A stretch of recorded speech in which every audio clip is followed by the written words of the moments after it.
A crime machine. In the bustling metropolis of Newville, technology had taken over every aspect of life. Skyscrapers adorned with holographic advertisements touched the clouds, while autonomous vehicles zipped through the streets, programmed to perfection.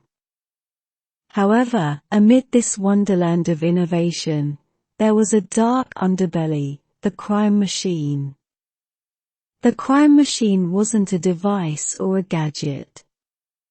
It was a system, an elaborate, interconnected web of illicit activities driven by the sophisticated use of technology.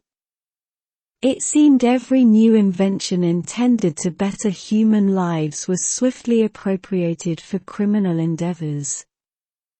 At the center of this nefarious network was Lysander Cade. He was a tech prodigy who, rather than use his skills to benefit society, found ways to manipulate technology for personal gain. He had built an empire by ensuring that every illegal transaction, every underground deal, and every unregistered drone flight went through his system, giving him a cut of the profits. Lysander's most audacious invention was the ShadowNet, a hidden layer of the Internet where criminal activities were planned, deals were struck, and illicit services were advertised openly. It was impossible to trace, heavily encrypted, and accessible only through a series of cryptic gateways. However, not everyone in Newville was under Lysander's spell. Detective Clara Kent, a young but determined officer with the Newville Cybercrime Unit, had made it her mission to bring Lysander and his crime machine down. She had grown up hearing tales of how the city was safer and cleaner before technology's dark side had taken over. While many had tried and failed to infiltrate the ShadowNet, Clara had an ace up her sleeve.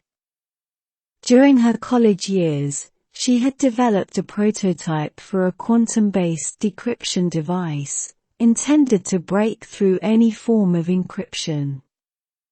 With this device, Clara believed she could access the ShadowNet and gather evidence against Lysander.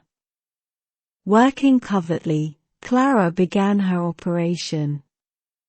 Nights turned into days, and days into nights, as she meticulously used her device to decipher the codes guarding the ShadowNet. And then, one night, she broke through. The ShadowNet lay exposed before her, its secrets ripe for the picking. Navigating the intricate networks, Clara amassed incriminating evidence against Lysander and his associates. But just as victory seemed certain, an alert flashed on her screen. Her presence in the ShadowNet had been detected. Realizing the potential danger, Clara quickly downloaded the evidence and disconnected. However, Lysander was one step ahead. Within hours, drones hovered outside Clara's apartment, and menacing messages flashed on her screens. The ensuing days saw a cat-and-mouse game as Clara evaded Lysander's tech-savvy cronies using her own technological prowess. In a final showdown, the Newville Cybercrime Unit, armed with Clara's evidence, launched a synchronized raid on Lysander's hideouts across the city. The aftermath of the operation saw the crime machine dismantled, and Lysander captured. The city hailed Clara as a hero, and while technology's advance in Newville didn't stop, there was a renewed focus on ethical innovations. The story of the crime machine became a cautionary tale in Newville, reminding its citizens that while technology holds immense power, its direction, whether for good or ill, lies in human hands. The secret recipe of the chef. In the picturesque town of Verona, Italy, there was a quaint, little-known restaurant named Illinois Sapor Nascosto, which translated to the hidden flavor. Despite its lack of prominence in popular guidebooks, locals, and a few fortunate tourists flocked to it, all thanks to its legendary chef, Lorenzo. Lorenzo was an elderly gentleman, a Veronese by birth, who had traveled the world during his youth, learning culinary techniques from the best kitchens of Paris, Tokyo, Mumbai, and many more. Yet, there was one dish on his menu that stood out from the rest, La Pasta Misteriosa, or the mysterious pasta. It was a seemingly simple dish, but its flavors were unparalleled. Diners described it as a taste of heaven, an explosion of memories, and a journey of emotions in a single bite. What puzzled everyone was the sauce. It wasn't just tomato or cream, but a combination of flavors so intricate and divine that even the most discerning of palates couldn't decipher its components. Many chefs had tried to replicate it, but none had succeeded. Liam Thompson, a journalist from the Culinary Explorer magazine, heard about Lorenzo's mystical pasta and decided it was a story worth investigating. He booked a table at Illinois Sapor Nascosto and was soon sitting across from the legendary chef. As they spoke, Lorenzo opened up about his travels, the cultures he'd immersed himself in, and the gastronomic wonders he had encountered. But when Liam broached the topic of La Pasta Misteriosa, Lorenzo's eyes twinkled with mischief. "Ah," he chuckled, "everyone wants to know.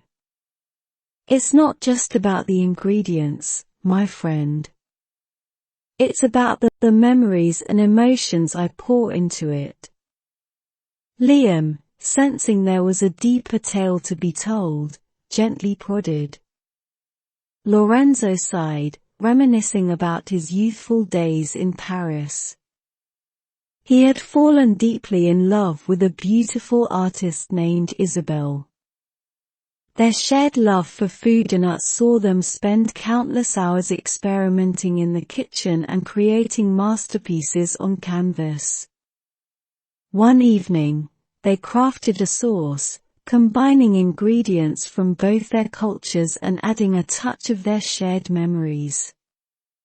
La Pasta Misteriosa was born out of their love.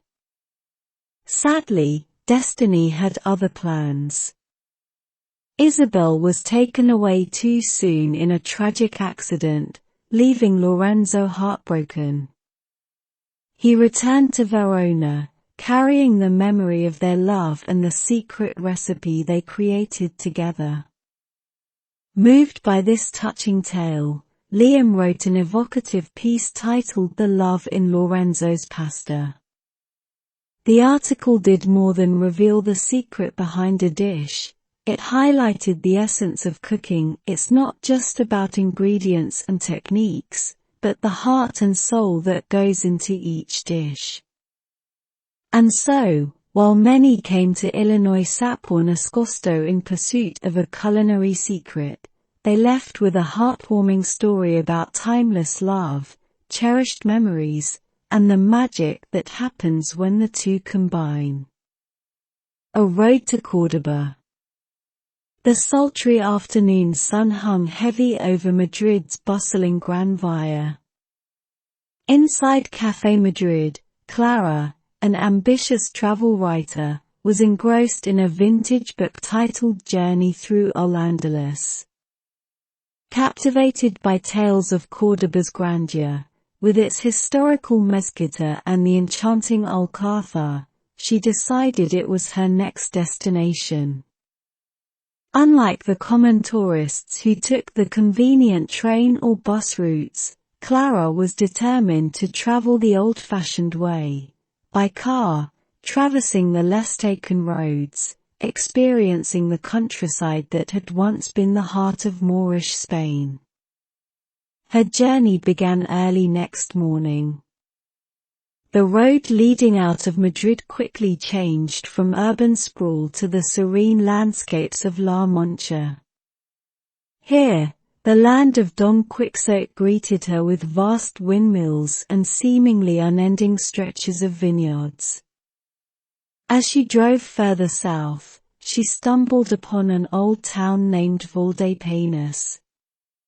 The town, renowned for its wine, was a treasure trove of history. The locals spoke of ancient winemaking techniques passed down through generations, and Clara could feel the passion they held for their craft. However, it wasn't just the wine that captured her heart.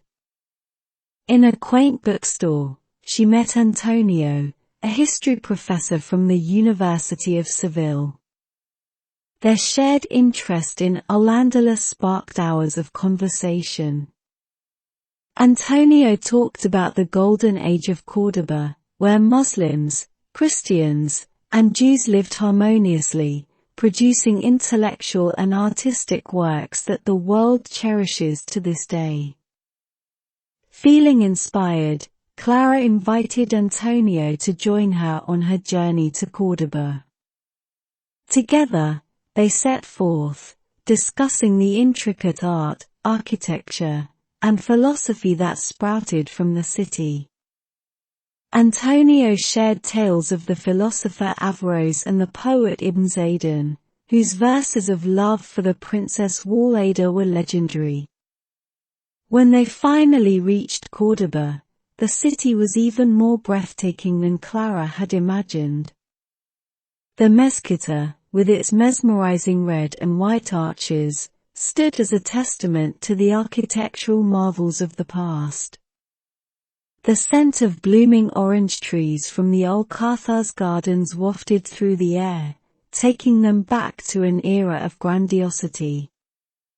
As they strolled along the Roman bridge spanning the Guadalquivir River, Antonio paused. Córdoba, he mused, isn't just a city. It's a living, breathing chronicle of history, love, and coexistence. It reminds us of a time when differences were celebrated, not shunned. Clara, reflecting on her journey and the stories she'd garnered, nodded in agreement. While the Mezquita and Alcázar were undoubtedly magnificent, it was the road to Córdoba, with its lessons of love, unity, and the timeless beauty of shared histories, that made her trip truly unforgettable.